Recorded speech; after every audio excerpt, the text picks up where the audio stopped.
Yeah, so it's actually very interesting. Back in 2018, Seattle AMAC conference was my first conference.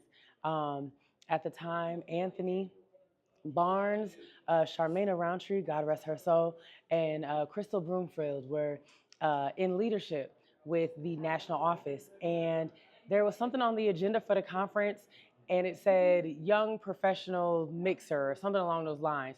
I called AMAC's office every single week to ask about this young professional mixer and how I could get involved. And I basically was a bugaboo to Anthony Barnes, and he will literally co-sign on this story. I was a bugaboo to him for so long. He was like, "Here, would you like to spearhead it?"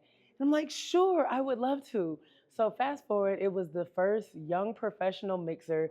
It was sponsored by H&H. Shout out to Randy Hazelton, and it was packed. It was a penthouse, like presidential suite at the hotel, and it was absolutely phenomenal. From there, Anthony said, "All right, Lauryn, like, sis, you did this. I want you to spearhead this initiative." And it was just an initiative until Maury Russell and I, who I was like, "I'm not doing this without you, Maury," became my co chair. And we turned the Emerging Leaders Initiative into a committee. And thank you to AMAC for voting in Emerging Leaders as a committee.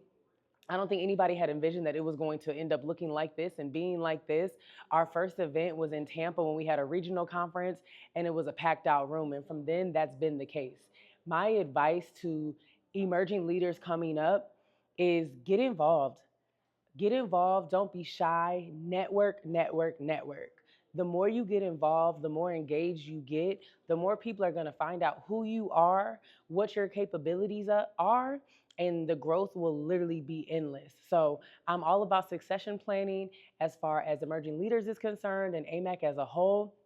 So all I can say is network, get involved, introduce yourself to somebody. If you're an introvert, that's fine, but find one person every conference and know that AMAC means family, so you definitely belong.